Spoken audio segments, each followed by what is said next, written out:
दोस्तों, भाई the Gaurav Tiwari mystery ये सीरीज इंडिया के फर्स्ट पैरानॉर्मल इन्वेस्टिगेटर के लाइफ के ऊपर बनाई गई है, यानी कि गौरव तिवारी जी के ऊपर। पर इसके अंदर काफी सारा मसाला ऐड किया गया है और कुछ फिक्शनल टर्न एंड ट्विस्ट भी ऐड किए हैं जस्ट फॉर एंगेजमेंट। और आखिर में गौरव तिवारी जी की मौत के पीछे का जो भी रीजन रिवील किया जाता है वो भी फिक्शनल है। आइए हम सीधा पॉइंट पे आते हैं, यानी कि गौरव तिवारी जी की मौत के ऊपर रियल लाइफ में भी और वेब सीरीज के अंदर भी एक मिस्ट्री होती है। गौरव तिवारी जी को किसने मारा? क्या उनको किसी स्पिरिट ने मारा था या फिर मामला कुछ और था? तो देखो, सीरीज में दिखाया जाता है कि one of the most powerful spirit ने उनको मारा था। और मैं आपको बता दूं कि सीरीज के अंदर और रियल लाइफ में भी उनके गर्दन पे सिर्फ कुछ निशान थे, पर उनसे भी कुछ पता नहीं चला। और सीरीज के अंदर गौरव तिवारी जी का एक इंटरेस्टिंग और शॉकिंग ट्रूथ को ऐड नहीं किया है। दरअसल रियल लाइफ में गौरव जी जब भी किसी आत्मा से बात करते थे और अगर वो आत्मा वहाँ से जाने के लिए नहीं मानती थी तो गौरव जी ये बोलते थे कि तुम इस जगह को छोड़कर मेरे साथ चलो। और ऐसा वो कुछ कॉम्प्लिकेटेड केसेस में हमेशा करते थे, यानी कि हम लोग अंदाजा लगा सकते हैं कि गौरव जी के साथ कितने आत्माएं रहती होंगी। और दोस्तों, ये मैं खुद नहीं बोल रहा हूँ, उनके ऊपर लिखी हुई बुक में मेंशन किया गया है कि उनके आखिरी समय में उन्होंने खुद अपने बीवी से शेयर किया था कि उनको कुछ दिनों से काफी सारे आत्माएं दिख रही है और कुछ ब्लैक शैडोज भी दिख रहे हैं जो हमेशा उनके साथ में रहते हैं और उनको लेने आए हैं। कुछ ऐसे कन्वर्सेशन उन्होंने अपनी बीवी के साथ किया था। और दोस्तों, इसीलिए गौरव तिवारी जी की मौत के पीछे आत्मा का ही हाथ है ऐसा माना जाता है। पर सीरीज के अंदर थोड़ा मसाला ऐड करते हुए गौरव जी की मौत को कुछ टर्न एंड ट्विस्ट के साथ दिखाया है। पर एक्चुअल में ये स्पिरिट कौन थी जिसने 5 साल बाद भी गौरव जी को ढूंढा और मार दिया? तो देखो, ये बात थी 2011 की। तब उन्होंने इंडियन पैरानॉर्मल सोसाइटी की शुरुआत भी नहीं की थी। तब वो अकेले ही एक हॉस्टल में आत्मा से भिड़ने चले गए थे, जहाँ पर उनको एक ब्लैक शैडो दिखती है जिसने कुछ पावरफुल एक्टिविटी भी की थी जिससे गौरव जी को हार्म भी हुआ था। फिर बाद में उन्हें पता चला कि ये स्पिरिट एक पौधे में कैद है जिसे एक कपल जंगल में से लेके आए थे। फिर गौरव जी ने फैसला किया कि वो उसी जंगल में उसे छोड़ के आएंगे। फिर पौधे को उसी जंगल में गाड़ने के बाद उनको वहाँ पर कुछ तंत्र मंत्र किया हुआ दिखता है, जिसे देखकर वो तुरंत वहाँ से भाग जाते हैं। जिसके बाद गौरव तिवारी जी ने इस जगह के बारे में किसी से बात नहीं की थी। पर आईपीएस की टीम में से सिद्धार्थ और राज गौरव तिवारी की मिस्ट्री सॉल्व करते हुए वहाँ पर पहुँच जाते हैं, जहाँ पर 2011 में गौरव जी ने वो पौधा गाड़ा था, जो पौधा बड़ा भी हो चुका था और उसको किसी ने काट भी दिया था। तब सिद्धार्थ और राज को समझ में आ गया कि पौधा जैसे जैसे बड़ा होते गया वैसे वैसे उस आत्मा की शक्ति बढ़ती गई। फिर जब किसी ने उस पौधे को काट दिया था तब वो आत्मा भी मुक्त हो गई थी और 5 साल बाद उसने गौरव जी को ढूंढा और मार दिया। और दोस्तों, इसी 5 साल के पीरियड में गौरव जी को कुछ आत्माओं ने इसके बारे में वार्निंग भी दी थी कि वो आत्मा तुम्हें छोड़ने वाली नहीं है। फिर ये सब जानने के बाद सिद्धार्थ को भी तंत्र मंत्र के बारे में पता चलता है, जिसके बाद वो रिसर्च करके देखता है कि ये कोई नॉर्मल स्पिरिट नहीं है,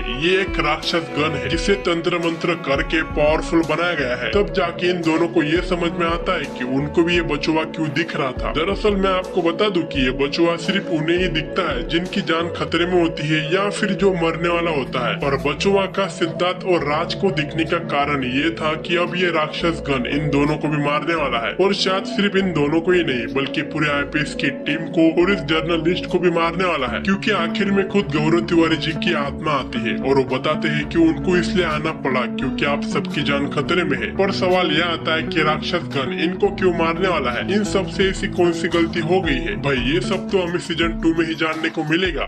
इस वीडियो को लाइक करें, शेयर करें अपने फ्रेंड्स के साथ और सब्सक्राइब करें चैनल को अगर आपने अभी तक सब्सक्राइब नहीं किया। और नेक्स्ट वीडियो में आप लोगों से मिलते हैं किसी ब्लॉकबस्टर मूवी का या सीजन का रिव्यू और एक्सप्लेनेशन लेके। तब तक के लिए अपना ख्याल रखें, अपने से जुड़े लोगों का ख्याल रखें। अल्लाह हाफिज। But I've known you too long, it hurts to watch your blue eyes fade to gray as you fade away, as you fade away. Yeah, I'm about to fade away, 'cause every time I wake up I feel like it's Monday. Something's going wrong with all the chemicals up in my brain. All of a sudden I don't look at anything the same way. Gotta build up of my thoughts sitting in an ashtray. I'm sorry that I'm so inconvenient, okay? Just let me be me and I'll stay out of your way.